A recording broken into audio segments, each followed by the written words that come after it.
반갑습니다. 삼명통의 해독 7권 논여명에 있는 창에 관한 사주 첫 번째 것을 알아보도록 하겠습니다. 창이라 하는 것은 창여 창자죠. 과연 어떠한 내용이 있는가 보면은 창은 기이다. 이 창은 창여 창자고 기는 기녀 기자죠. 옛날에 기녀들이 매춘도 했으니까 이렇게 말한 것이라고 볼 수 있겠죠. 신왕하고 관성은 절되어 있고 정관이 쇠약하고 식신이 왕성하고 사주에 관살이 없고 상관이 상진하고, 여기서 말한 상관이 상진한다고 한 것은 관성은 없고 상관만 있다는 것입니다. 상관만, 관살이 혼란하고 또 식신이 왕성한 명은 창기어 명이 된다. 만약 그렇지 않으면 비군이 비첩이 된다. 남편을 극하고 엄분하다. 여기서 말하는 창녀는 신황하고 관살성이 허약하고 식신 상관이 왕하고, 그렇지 않으면 관살성이 강하여 혼잡되어 있는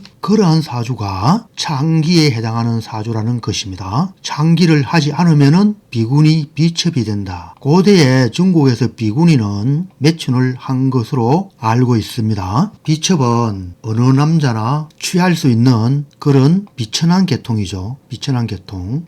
이러한 것인데 사주를 살펴보도록 하겠습니다. 창에 관한 사주가 정해, 경술, 무진, 경신이 됩니다. 이 사주의 십성오행의 세력을 파악해 보면은 일간이 무토로서 진토와 술토가 있어서 일간이 강왕하죠. 그리고 시간에 경금 식신이 있어요. 그리고 시지에 신금이 있어서 절록에 관한 주가 되죠. 경금이 걸록을 자기 자리에 좌했다는 것입니다. 그리고 월간에도 경금이 있어요. 술 중에는 신금이 있어서 식상성이 강왕하죠. 일간이 강왕하고 식상성이 강왕하고, 인성인 정화는 술 중의 정화가 있어서 뿌리는 내리지만 술은 화의 묘고가 되죠. 소멸되어서 무덤에 들어있는 것이 되는 거죠.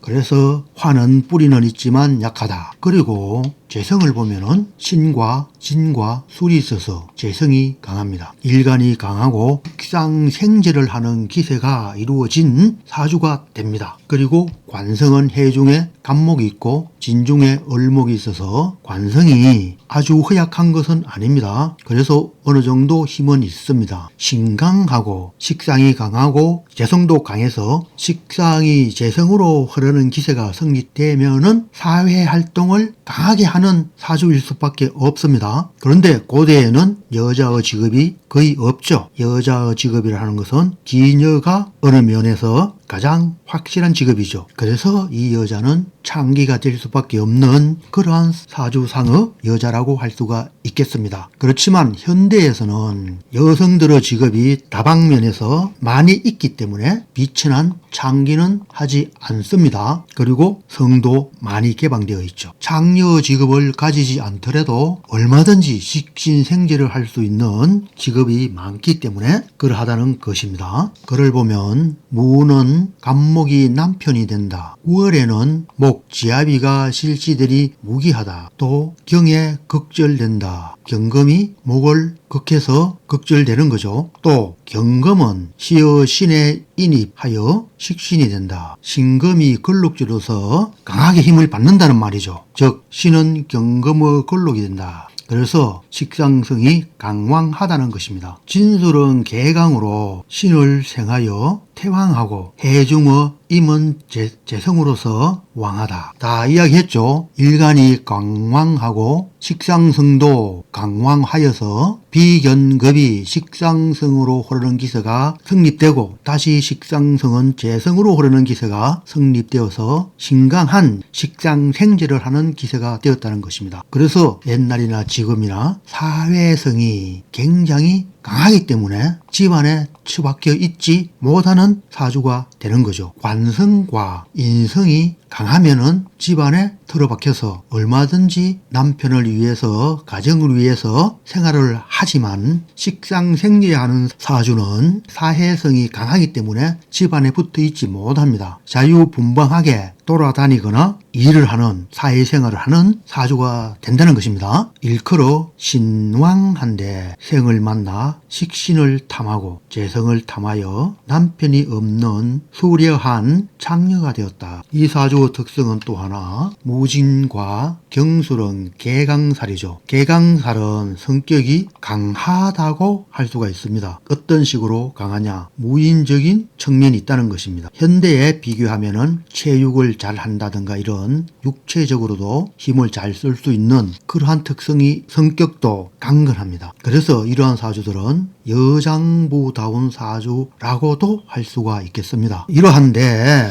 가장 중요한 것은 지금까지 공부한 귀, 화, 순, 람, 또 뭐 있죠? 탁, 청 이러한 사주들을 구별을 할 수 있어야 됩니다. 구별을 하지 못하면 상담하려고 사주를 탁 세워서 탁 봤을 때 무엇이 무엇인가 모르게 되는 것입니다. 그래서 각 사주들을 잘 구별할 수 있는 안목을 길러야 됩니다. 이 사주가 람한 사주고 이 사주가 탁한 사주고 이 사주가 청한 사주고 이 사주가 화한 사주고 이 사주가 귀한 사주입니다. 지금까지 필자가 다 설명한 사주들입니다. 그래서 이 사주들을 각각 이렇게 배치하고 서로 비교하여서 람이 어떻고 창과 탁이 어떠한 면에서 다르고 람과 창이 어떠한 면에서 또는 화와 창이 어떻게 다른가. 물론 청귀도 다 마찬가지죠. 이러한 구분을 할 줄 알아야 되는데 좀 어렵죠. 그래서 최소한 청귀화와 창람탁에 관한 서로 두 종류의 사주가 어떠한 특성 때문에 다른가를 알아야 된다는 것입니다. 최소한 두 분류로 구분해서 알 수가 최소한 있어야 하고 더 나아가서는 창람, 탁, 청, 화, 귀여 각각 다 구별할 줄 알아야 됩니다. 그래야 사주를 보다 더 세밀하고 정확하게 감명할 수가 있는 것입니다. 좋은 사주의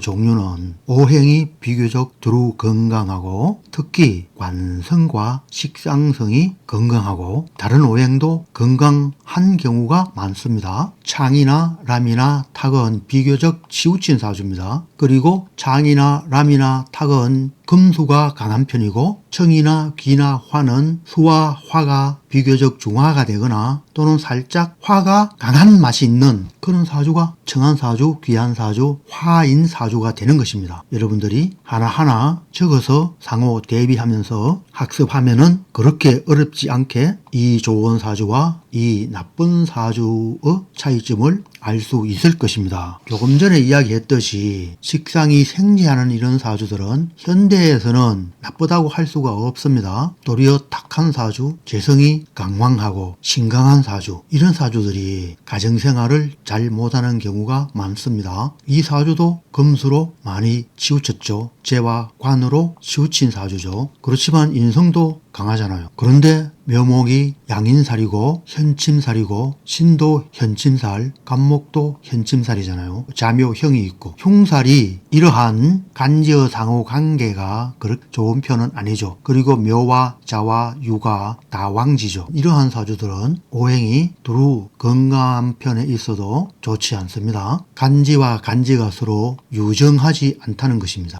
그리고 이러한 좋은 사주는 귀인이 많죠. 천을귀인, 천월덕귀인, 그리고 비교적 간지어상호 관계가 유정하고 이러한 면들을 잘 살펴서 연구하면은 귀신 같은 쪽집게의 능력이 있게 될 것입니다.